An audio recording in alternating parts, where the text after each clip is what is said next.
Welcome to this episode of Hampton Roads Business Live. My name is Rory Graham and I'm your host. And today we are going to be talking about animals. And we have with us, our guest is Bill Haynie from Wildlife Response.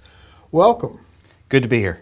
Why don't you give us an overview of what is Wildlife Response? Wildlife Response is a volunteer organization here in Hampton Roads that cares for injured, orphaned, or displaced wildlife. Mm-hmm. Our mission statement is pretty simple, but it goes through a lot of different facets. We rehab somewhere around 24,000 animals since we've started, probably about 1,100 calls a year, and everything you can think of that is indigenous to this area. And how long have you all been doing this? Since 1992. 1992, wow. And you know, until we recently talked, I had never heard of you. Well, we're quiet, behind the scenes kind of organization. We're getting ready to grow. You'll probably hear about us in the coming years, but for the last 20 odd years, we've just been operating quietly behind the scenes. Okay, and when you say you rehab animals, we're talking about animals that have maybe the mother was killed, and the babies are left, or maybe they got injured or something, and we're kind of talking like born free kind of stuff. Yes, like sir. You all nurse them back to health, and Exactly. and then let them go. Correct. We So have a you whole don't network. domesticate them. No, we believe in returning them back to the wild and having limited interaction with them so that we don't domesticate them. It's in their best interest. It's in everyone's best interest. Right, because if you domesticated them and you let them go, then they wouldn't make it, and you'd Correct. end up having to find a home for them. So, okay, all right. So, how does your organization work? Well, the structure is we start with the hotline network. We have a bunch of volunteers that give their time to man the hotline 24/7. They all have shifts. Sometimes the call will go to voicemail and it gets picked up, and then the animal's triaged, taken through the transporter system to one of our 40 area rehabbers. Wow, depending 40. on. We have people that rehab all kinds of animals. We have people that are, our first go-to rehabber, and then we have secondary levels and third, tertiary levels to rehab just about any animal you can think of. I was going to be my next question. When we were talking before we sat down here, you were telling me some of the animals that you do. I mean, everything from reptiles to, of course, squirrels and things like that you'd think of, but you were talking about otters and well, everybody likes foxes, songbirds and small mammals. Those are the cute ones. Movie star animals, we'll call them. But yes, we rehab just about everything you can imagine. We've had, we assist with everything we can. We have our own network, but we also have a collaborative approach with some of the other area institutions. So the Living Museum over in Newport News, we also have our own 40 rehabbers that specialize in songbirds, aquatic birds, raptors, predator and prey species. Raptors? Yes, like eagles, hawks, ospreys, owls. I went to Jurassic Park, I'm sorry. Yes. That's well, a velociraptor. That's right. I didn't think you had one of those. Yeah, and they're fascinating too. But and the foxes are cute as all get out. But we, pretty much anything. We have a lot of wildlife in here. We're going to talk about one of those in a minute that I didn't appreciate how many we have until I had spoken with you, and that's the bats. But so you are doing this wildlife center that you're doing. You're in phase 1 of that. Yes, sir. Where is this located? The Wildlife Response and Rehabilitation Center is at 3592 Indian River Road, and that's in the southern part of Virginia Beach. Mm-hmm. It's 32 acres of heavily wooded, pristine. It was a farm, and oddly enough, it was owned by a gentleman named Harry Potter. So, but he sold it, got out of there a long time before the the books hit the the movie theaters or whatever. But anyway, we've renovated his old place into a wildlife center. We have a caretaker's residence that's being worked on right now, and an aquatic piscivore center, it's a technical name for the aquatic birds, is going up nearby. But there'll be a network of rehabilitation areas all throughout the complex, because this piece of property has fire lanes cut through it. And what we found is every so often we'll find a clearing, and we don't have to cut down any trees back in the woods, so that it's a very pristine natural environment for the animals. We also have a young man who is a biology major, and he is helping us create specific ecosystems for each species. So if we have a songbird area, we'll have lots of bushes and things where they feel comfortable and secure. Maybe in the raptor area, we would have, less, it would be more open so they could fly around. We'll have a big open structure with a very tall roof on it so that they could actually have some flight area. We're just getting into it, but there's a lot of opportunity there. Right, okay. And now you're on phase 1. Phase 1. All right, so what's phase 2? Phase 2 is the actual medical center, which is going to really make everything start to pick up the pace quite a bit. Once we have the medical center, we'll actually be able to triage, oil spills, catastrophic events where we have large numbers of animals coming into care. Right now, we have to divide them up and send them to as many individual rehabbers as we can. But this will give us the opportunity to deal with these kinds of threats and assess. Some of them will be dealt with right on the wildlife center site, and some of them will be sent to rehabbers depending on what the needs are. We also have several veterinarians on the staff, and they will be taking turns being the doctor on call. So that's phase 2.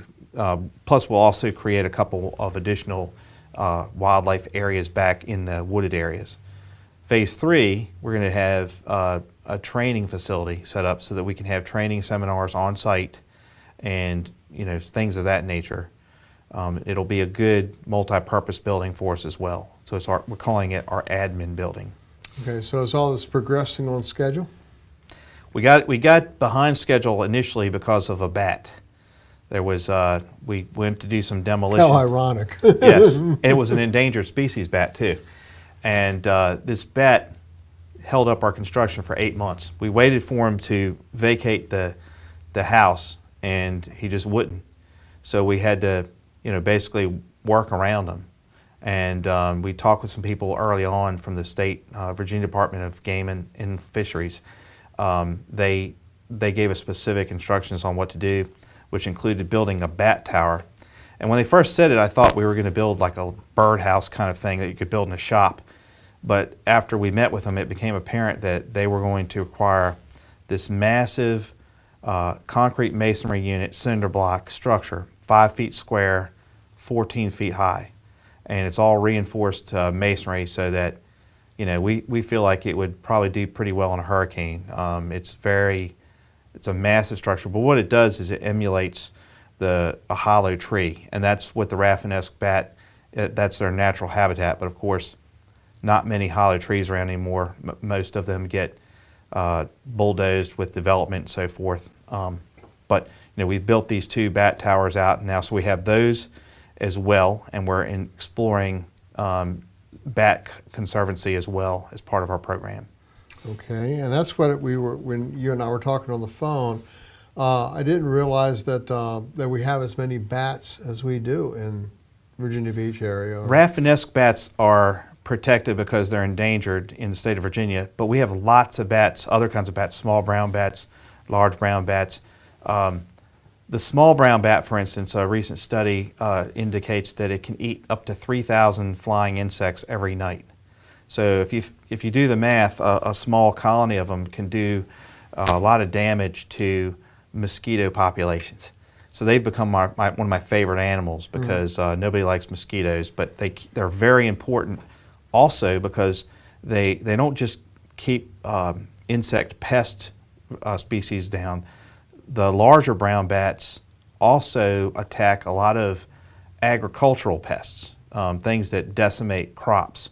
So bats are an important part of our ecosystem, both the natural ecosystem and also our man-made ecosystem. And they really, I feel like they've been vilified unfairly. They really just stay off to themselves. You hardly notice they're there, but almost every homeowner has bats in their attic, if they know it or not.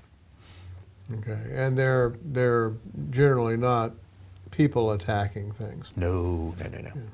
So, okay, well, the movies would beg to differ with you, right? Right. They get a bad rap. They get a bad rap. Okay.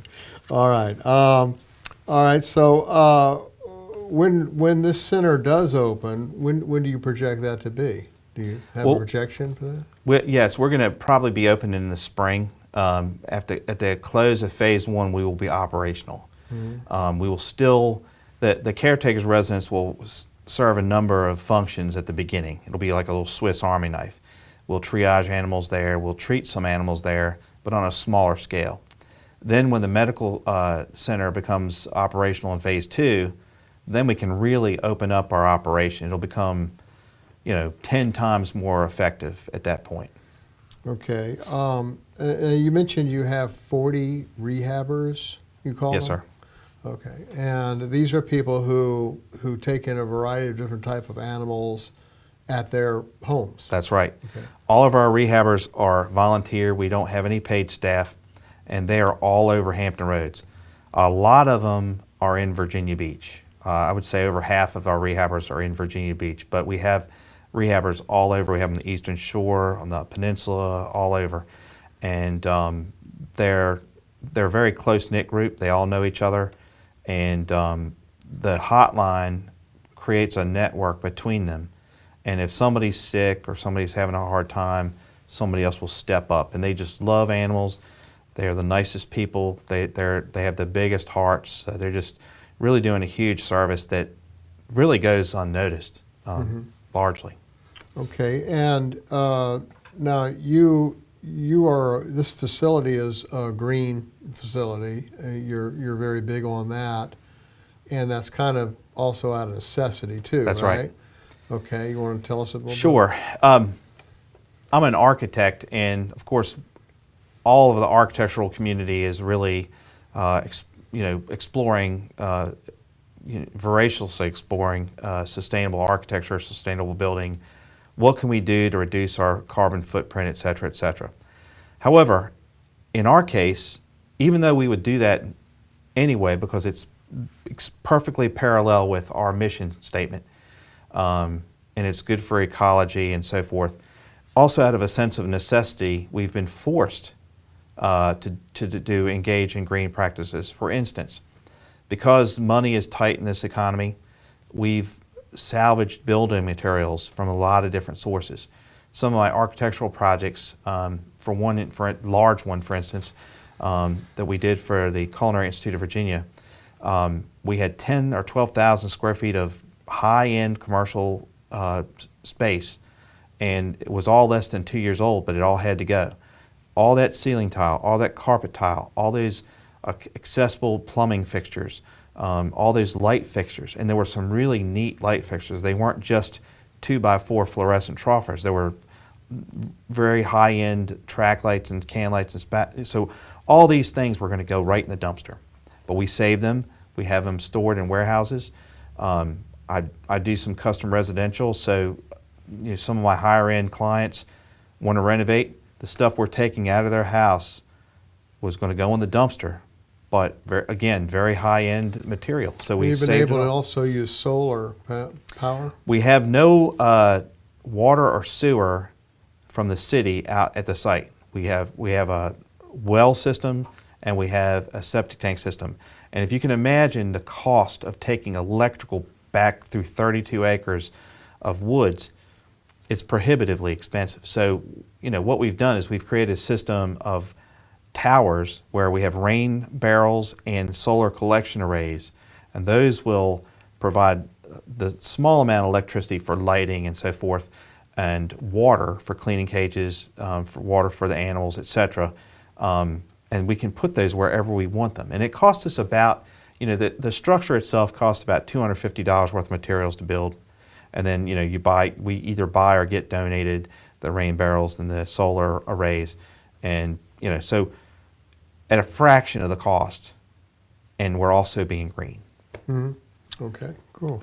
All right, so you all have events that you do. Is that how you get funding for this? Do you take donations, or how do you? All the above. I mean, we do fundraisers. We get donations from people all the time. We're going after grants.